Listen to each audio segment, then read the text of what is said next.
Once in a Lifetime, Chapter 5. When I got up at 8 a.m. Saturday morning, rain was thumping on the windows of my second floor apartment like little rocks.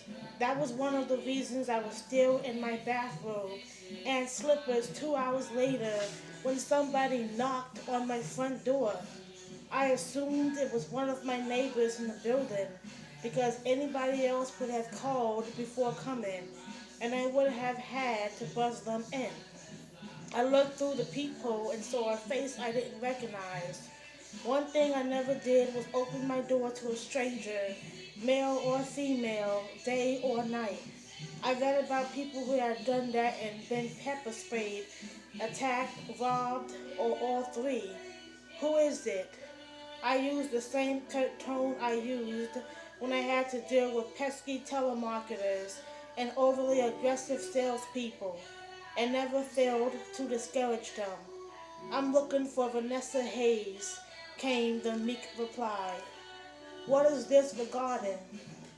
I came to deliver a piece of her mail that the mailman accidentally left in my mailbox.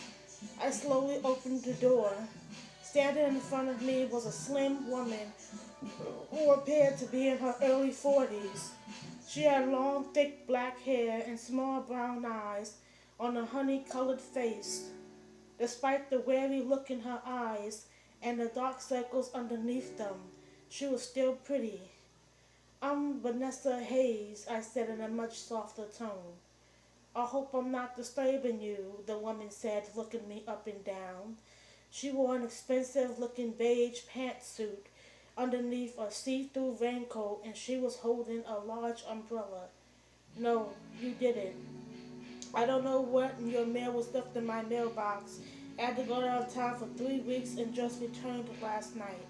She smiled and reached into her denim purse and pulled out a large white envelope and handed it to me.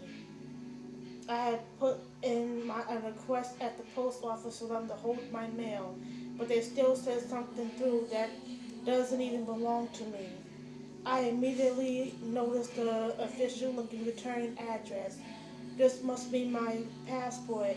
I applied for it weeks ago, I explained. I didn't know why I was standing in my doorway on a rainy Sunday morning, telling a total stranger my business. Since she looked like she was interested, I kept talking. I was going to reapply, but I was told that I probably wouldn't receive it in time for my vacation next month. The woman sighed and shook her head. Hopefully you can still go now. I shook my head. I've already canceled my travel arrangements. I'm sorry to hear that. Anyway, I'll be on my way. I held up my hand. Wait, let me give you gas money for bringing this to me. No, that's not necessary, she said, shaking her head. I have a few other errands to take care of today, so it was no problem. Then she gave me a puzzled look. What I don't understand is how your mail ended up in my area. I have received other folks' mail before, but they all live on my street or close by. I was surprised to see something for someone who resides on our street. Where do you live? Webb Street. That's on the other side of town. I'm sorry I couldn't get it to you in time for your vacation. The woman gave me another smile and turned to leave. What's your name? I really appreciate your thoughtfulness and would love to compensate you in some way. My name is Judith Ann Gertrude Starks. She chuckled. I know that's a mouthful, but I didn't want to give up my daddy's name just because I got married. He was from the UK, United Kingdom, and a lot of the women over there hyphenate their last names, married or not. That's interesting. Is that where you're from? No, I'm not. My father's family moved to London from Jamaica when he was a child. The company he worked for transferred him to California. My brother and I were born here. However, when we were children, We spent every summer in London with my uncle and his family. It was a wonderful place, and I have a lot of family and friends still there. My mother used to work for an airline, and she loved her overs in London. I was really enjoying this impromptu conversation, so I went on. As much as she enjoyed her job, she retired 5 years ago so she could spend more time with my father. He'd already retired a couple of years before. Judith tilted her head to the side and chuckled again. What a coincidence. My mother was a flight attendant for 15 years. When my father died 2 years ago, she moved back to London. She passed last year. I'm sorry for your loss. Would you like to come in for a cup of coffee? I felt comfortable and wanted to chat some more. The rain had made me feel gloomy, and so this was a welcome diversion. I opened the door wider and motioned for Judith to enter. No, thank you, she exclaimed, shaking her head. I have a busy day planned, so I really must be going. Good day. Before I could say another word, Judith spun around and padded down the hall. The second I closed the door, my landline rang. It was Madeline.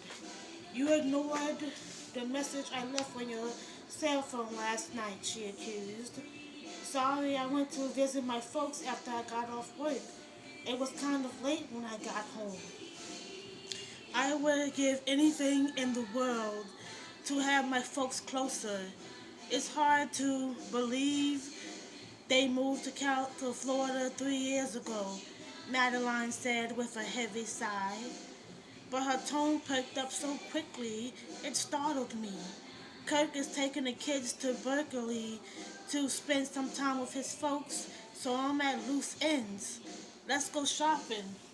We can have lunch and get our nails done too.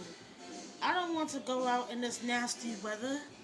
I just got over a cold, I said as I plopped down on the couch. Okay, but don't get mad when you hear about the nice pieces I picked up today. That boutique on Willow Street is having a going out of business sale, and I want to get there before all the good stuff is gone. I don't need any new clothes. I have items in my closet with the tags still attached from the numerous going out of business sales we've been to this year. If you find anything something I like, I can always borrow it from you like I always do. I chuckled. I cleared my throat. Listen, I just had an interesting encounter. Please tell me Barry hasn't had a change of heart and now wants. I cut Madeline off. My passport ended up in another woman's mailbox and she just delivered it. So, what's so interesting about that? My neighbor's mail ends up in my box from time to time and vice versa. The odd thing is, this woman lives across town on Webb Street. You've been supervising mail processing at the post office for 5 years. Do they make mistakes like this often? Everybody makes mistakes. Even us postal workers, Madeline said, sounding slightly defensive. But your mail being delivered so far away is odd. It's the first time I've ever heard of something like this happening. Well, at least you received your passport in time for your vacation. I didn't think I would, so I canceled it on Monday. I have to visit Paris some other time. Madeline took her time responding. V, what if that meal mix-up wasn't a mistake and your passport was supposed to end up with that woman?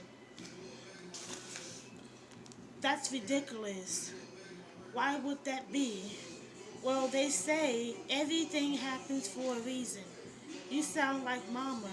That's one of her favorite sayings.